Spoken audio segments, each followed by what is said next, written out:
going to speak from more of a game theoretical perspective than say like a developer's perspective. I ruffle a lot of feathers when I express my concern here. It's also true that if you're a pessimist, whatever, you're going to be right about 50% of the time, right? So I don't want to just be a doomer. But I do have concerns. Like it's just that it's a concern. The likelihood of them being successful with a merge, I think.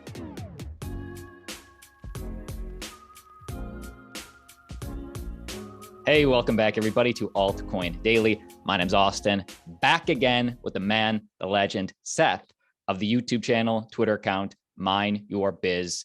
One of the up and coming leaders in this space from my point of view in terms of tech and mining. Thank you for joining me. Thanks for having me back on. It's always a pleasure. I almost said thank you for joining us.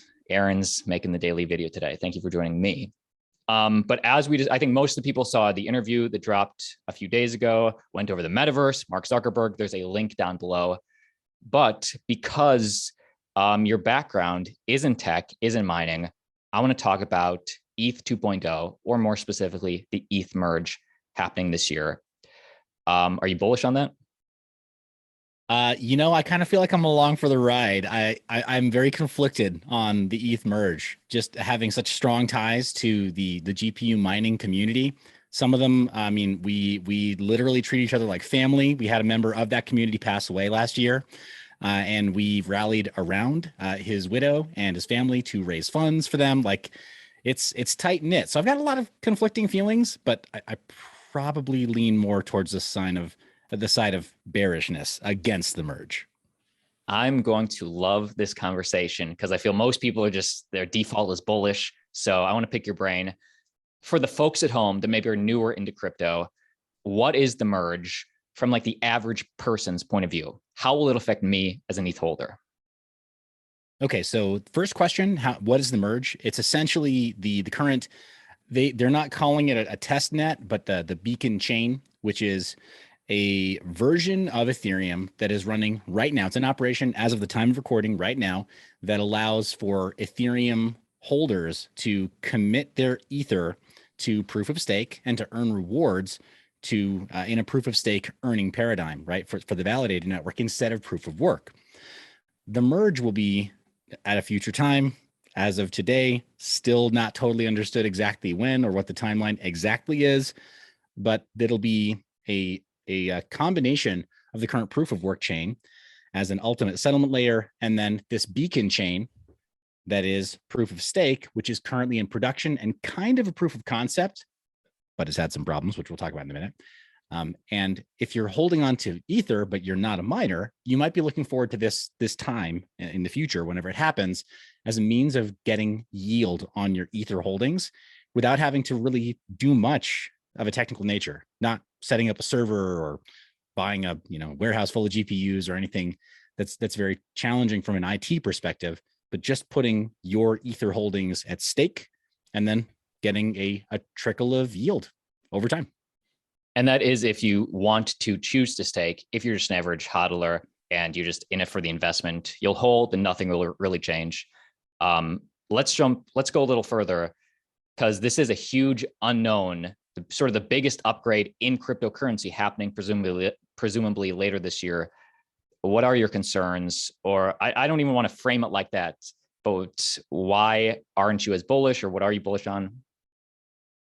Yeah, so I do have some concerns. I'm glad that I know you kind of brought it back to a different framing for the question. I do have some concerns. Tell me. And that's why I'm not so bullish. And one of the concerns is that, I mean, not too long ago, as of the time of recording, not too long ago, we saw that the beacon chain, it had a full, what's called a reorg, a full rewrite, essentially, of 7 full blocks. That's a lot in blockchain time. That would be the equivalent of, say, the current Ethereum main chain that is powered by proof of work.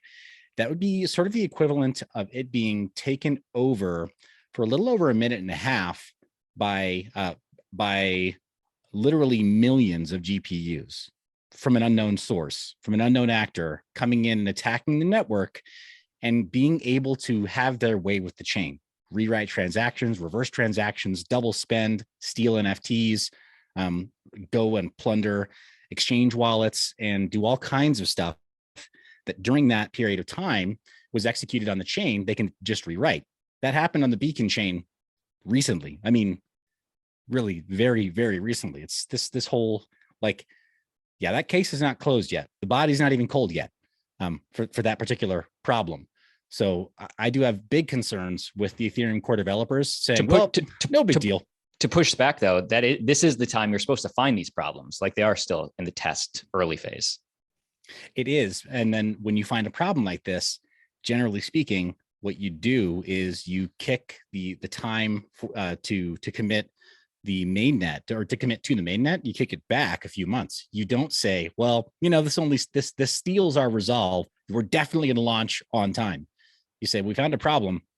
This is cause for concern because an unknown attacker was able to fully rewrite blocks on the chain. This is massive. This is the sort of problem that is akin, like, it's in blockchain terms, this is like a biblical problem, right? In the same way that Terra and UST had like a meltdown of biblical proportions.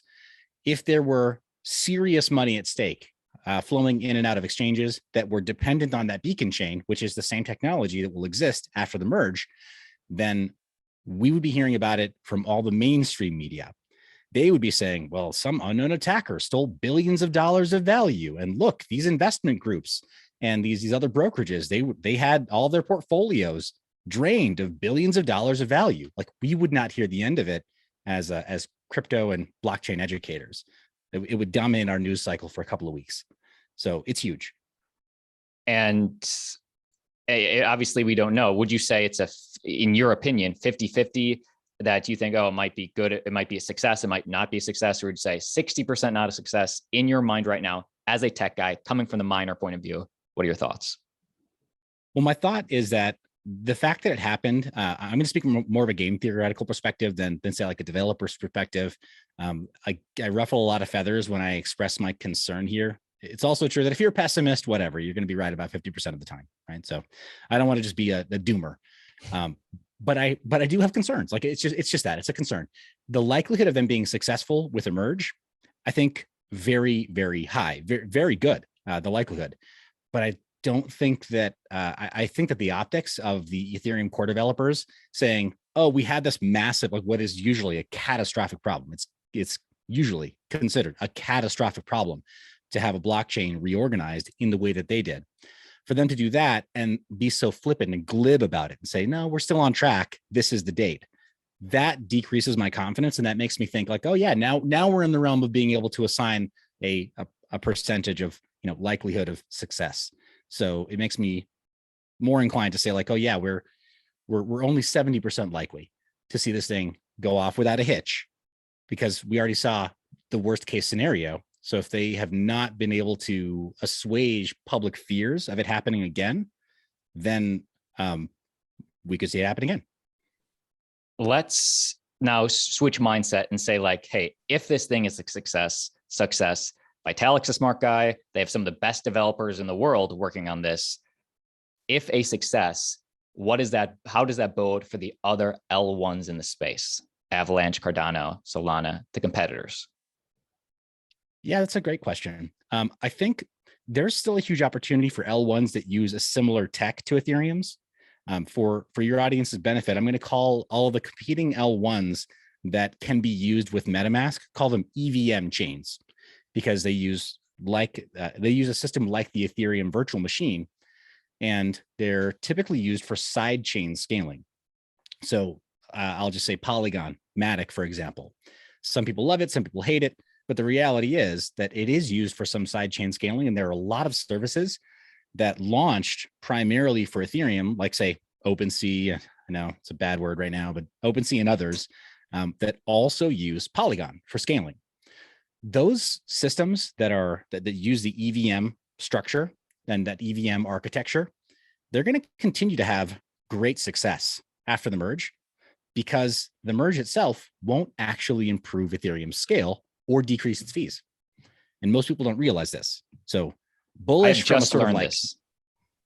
yeah, A couple of weeks ago. Bullish from, yeah, it's kind of frightening though, right? You look at it and you're like, wait, then why are we all excited?